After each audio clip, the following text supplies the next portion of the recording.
आइए, हमारे उलमा बिरादरी में एक नाम ऐसा जिन्होंने अख्तरुल ईमान साहब की क़यादत को बहुत पसंद किया और अमोर विधानसभा में जगह जगह उलमाए किराम की मीटिंगें कराई।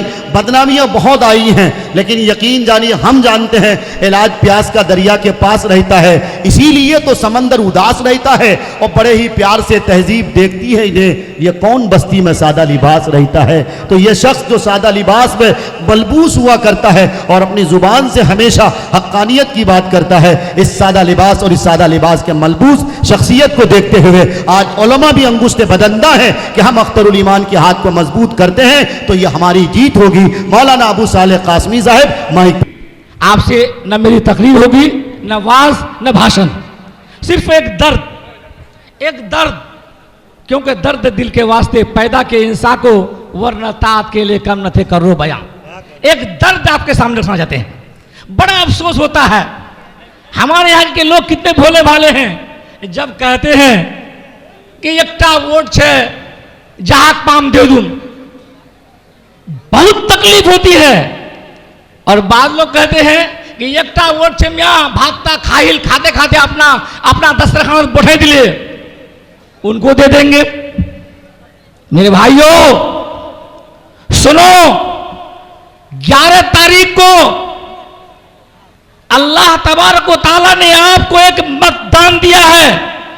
वो बड़ी ताकतवर चीज है, बड़ी कुव्वतवर चीज है।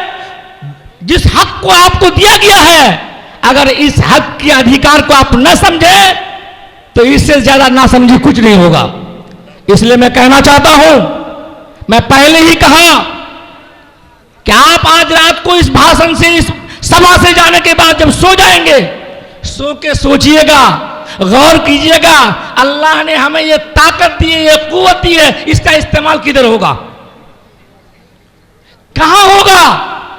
आज एक तरफ लोग बोलते हैं जिधर चाहेंगे दे देंगे, क्या ये ताकत अल्लाह ने जो हमें दिया है, क्या उस मस्जिद तोड़ने वाले को, दीन के मिटाने वाले को, अभी वक्फ के सिलसिले में उलमा किराम ने बड़ी कुर्बानियां दी, मैंने बड़ी बड़ी रैलियां निकाला इस वक्फ के कानून के खिलाफ में।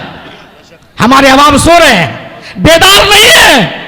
ये ताकत का इस्तेमाल आपको सही करना है। आज सेकुलर का ढोंग मचाने वाले जो अपने आप को सेकुलर की पैगाम देते हैं और कहते हैं कि ये वोट हम इसको नहीं देते हैं, जो दूसरे के सहारे में चलते हैं, हम तो लालू जी को, इसको राहुल को देते हैं। हमारी सरकार तो ये नीति, ये लालू जी का बेटा तेजस्वी की सरकार होगी, जो कल पूर्णिया की सरजमीन में कहा कि लोगों वोट या तो इंडिया को दो या इंडिया को दो। एक ही थाली के दोनों हैं।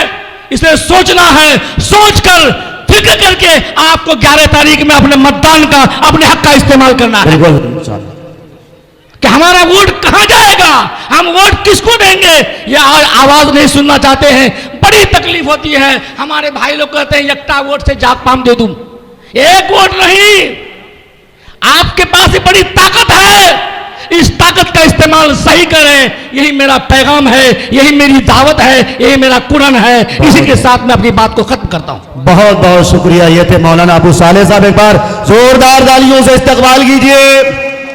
अच्छा बचेबा, तुम्हारा बताओ कि तुम्हारा वोट काक दीवन? अरे बताओ बचेबा, बताइए, जोर से बताइए। अख्तरुल ईमान जिंदाबाद, पतंग का निशान जिंदाबाद, इंशाअल्लाह।